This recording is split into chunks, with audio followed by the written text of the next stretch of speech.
وہ کبھی بھی ترقی نہیں کر سکتے, کبھی بھی آگے نہیں بڑھ سکتے. چاہے وہ ایجوکیشن کا معاملہ ہو, ٹھیک ہے کمپٹیشن اپنی جگہ ہے, لیکن حسد بری چیز ہے. ہاں سبحان اللہ. حسد بری چیز ہے. لہٰذا غور کیجیے, اسی چیز کو کربلا میں امام حسین علیہ السلام نے واضح کیا کہ آج جو میں نکل رہا ہوں یزید سے مقابلہ کرنے کے لیے, برائی سے مقابلہ کرنے کے لیے, تو اس لیے نکل رہا ہوں تاکہ یہ برائی ختم ہو جائے, اچھائی دنیا کے سامنے آ جائے. اور جب دنیا کے سامنے اچھائی ہوگی تو رشتے اچھائیوں سے بنتے ہیں. جب برے لوگ ہوں گے تو کبھی بھی رشتے نہیں بنیں گے, ہمیشہ جھگڑے ہوں گے, نفاق ہوگا, بغض ہوگا, کینہ ہوگا. ان ساری چیزوں کو ختم کرنے کے لیے امام حسین کا قیام ہے. اور یہ جو امام حسین علیہ السلام نکل رہے ہیں, کیا وجہ ہے؟ کیونکہ مدینے میں برائی کو, اب برائی اس طریقے سے کی جا رہی ہے جیسے کہ اچھائی کو انجام دیا جا رہا ہو. نہ کوئی برائی کا مطلب برائی سمجھتا ہے, نہ کوئی اچھائی کا مطلب اچھائی سمجھتا ہے. اچھائی کو بھی لوگ برائی کے انداز میں انجام دے رہے تھے. جب یہ ساری چیزیں ہو گئی تو امام حسین علیہ السلام نے مدینہ چھوڑ دیا. آج 4 محرم امام حسین علیہ السلام کا قیام درس ہے. یہ درس ہے, اس کو سمجھنے کی ضرورت ہے. چھوٹی چھوٹی چیزوں میں ہم الجھ کے نہ رہ جائیں. جن کا مقصد بڑا ہوتا ہے نا, وہ کبھی بھی چھوٹی چیزوں میں پھنس کے نہیں رہتے. وہ کبھی بھی ساری چیزوں میں, جھمیلوں میں, گھرانے کے لفڑوں میں, پراپرٹی میں, اس میں یہ جھمیلوں میں نہیں پڑتے. وہ ہمیشہ آگے بڑھنے کی سوچتے ہیں. وہ ہمیشہ حسینیت کے راستے پر چلتے ہیں. امام حسین علیہ السلام کا عزم بڑا تھا, لہذا یزید بھی کیڑا مکوڑا نظر آ رہا ہے. ان کا عزم بڑا ہوتا ہے, ان کا ارادہ مضبوط ہوتا ہے, وہ کبھی بھی ان سارے جھمیلوں میں نہیں پڑتے. لہذا جب دنیا نے کہا کہ آپ نے یزید کا انکار کر دیا, یزید کی بیعت کا انکار کر دیا, تو امام حسین نے یہی کہا تھا, مجھ جیسا اس جیسے کی کیا بیعت کرے گا, مجھ جیسا. لہذا کردار امام حسین علیہ السلام, اسی لیے کل کمائی لے کر کے امام مدینے سے نکل گئے. آج 4 محرم اور کیجیے کہ وہ مسائل 2 محرم کو امام حسین کربلا میں واقع ہو چکے ہیں اور خیمے نصب کر دیے ہوئے. 7 محرم کو خیمے میں پانی ختم, بچوں کی آتش کی صدائیں بلند ہو رہی. اللہ تاش, اللہ تاش, اللہ تاش, ہائے پیاس, ہائے پیاس, ہائے پیاس. سکینہ آواز کو بلند کر رہی. مشکیزیں جتنے بھی تھے وہ سوکھ گئے تھے. سارے مشکیزیں بچے لے کر کے کبھی عباس کے پاس آتے ہیں, چچا عباس پیاس, کبھی علی اکبر کے پاس آتے ہیں, بھیا پیار, کبھی قاسم کے پاس آتے ہیں, بھیا پیار, کبھی اور محمد کے پاس. ارے اس طریقے سے اللہ تاش کی صدائیں پورے خیمے میں گونج رہی ہے. آج 4 محرم ہے. مسائل میں پیش کرنا چاہتا ہوں. آج حسین کے دوست زہیر ابن خیر کا مسئلہ اچھی چاہتا ہے پیش کروں, جو اس طریقے سے امام حسین علیہ السلام سے ملے کہ تاریخ رقم ہے کہ زہیر کا کردار دنیا بھلا نہیں سکتی. کہ جب امام حسین علیہ السلام کا قافلہ راستے میں تھا تو کیا دیکھا کہ زہیر کا خیمہ ہے. زہیر بہت ہی دولت مند تاجر تھے, عثمانیہ قبیلے سے زہیر کا تعلق تھا, اور جناب زہیر اپنی زوجہ کے ساتھ اس خیمے میں تھے. تو ایک مرتبہ امام حسین علیہ السلام نے خواجہ ابوالفضل عباس سے کہا, جاؤ زہیر کو میرا پیغام پہنچا دو. ایک مرتبہ غازی زہیر کے لیے اپنا پیغام لے کر کے آتے ہیں اور خیمے میں دخل الباب کیا. خیمے کے دروازے کے پیچھے سے آواز دی. زہیر باہر نکلے, کہا میں کچھ بات کرنا چاہتا ہوں. اور جو پیغام امام حسین علیہ السلام کو غازی نے سنایا تو ایک مرتبہ زہیر نے کہا, نہیں میں حسین کے ساتھ نہیں آ سکتا. ہاں یہ بہت خوبصورت گھوڑا ہے, اسے لے کر کے جائیے, اس گھوڑے کو لے کر کے جائیے, یہ میری طرف سے تحفہ سمجھیے, یہ میری طرف سے ہدیہ سمجھیے. ہاں جیسے ہی یہ گھوڑا غازی ابوالفضل عباس حسین کے قریب لے کر کے آئے, ایک مرتبہ مولا نے کہا, عباس اس گھوڑے کا میں کیا کروں گا, اس کو لے جا کر کے واپس کرو. ارے مجھے تو زہیر چاہیے, مجھے تو زہیر چاہیے. ہاں یہ کہہ کر کہا تم مت جاؤ, اب میں جا رہا ہوں. ہاں ایک مرتبہ کیا دیکھا, آواز دی کہ اب حسین آ رہے ہیں. اب جیسے ہی زہیر نے یہ سنا کہ رسول کا نواسا علی کا بیٹا آ رہا ہے, علی کا بیٹا آ رہا ہے, تڑپ گئے زہیر.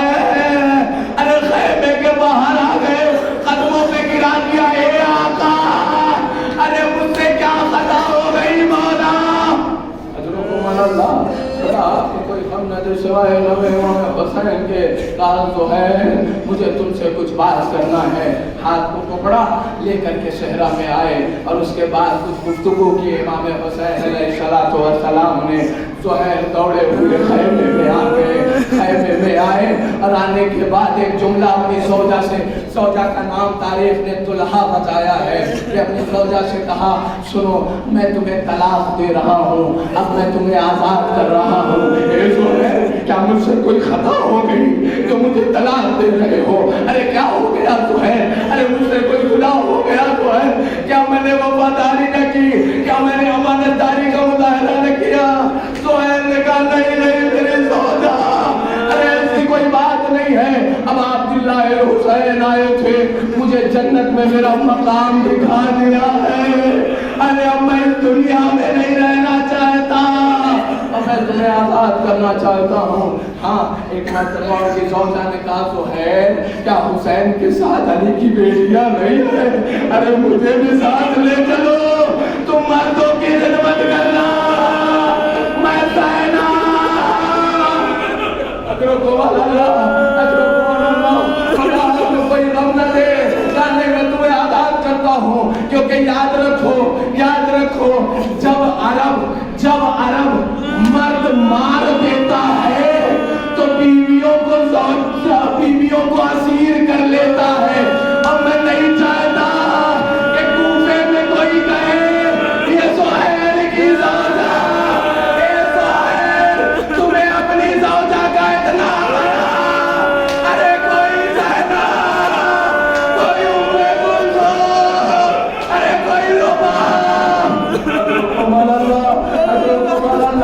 خدا کو کوئی غم نہ دے. سوائے امام حسین کے, ہاں آپ کی آوازیں کیا زہیر یہ کہہ کر کے نکلے, امام حسین کے ساتھ ہو گئے. میں نے سب ختم کر دیا مسائل, انشاءاللہ وقت ملا تو اس کے آگے سے میں مسائل شروع کروں گا, لیکن ایک روایت سن لیجئے آپ. اسی صحرا میں اسی کوفے کے راستے میں زہیر کی زوجہ نے اپنے خیمے کو نصب کر دیا تھا اور اپنے غلام کے ساتھ رکھو کرتی تھی. لیکن جیسے ہی یہ خبر غلام لے کر کے آیا کہ 10 محرم ہو گئی, زہیر قتل کر دیے گئے, زہیر مار دیے گئے, زہیر ختم کر دیے گئے.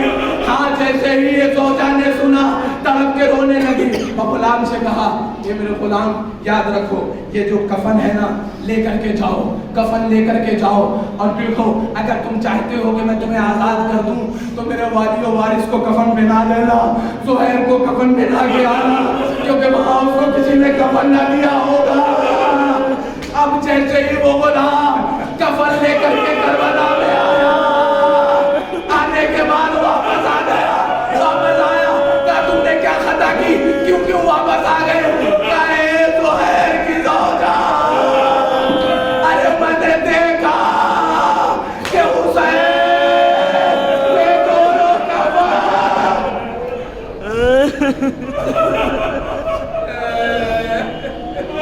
شہزادی میں کیسے کفن دیتا, ارے زہیر کو کیسے کفن دیتا جب رسول کا نوازا علی کا بیٹا بے گور و کفن, ارے اسی تختے زہرا میں.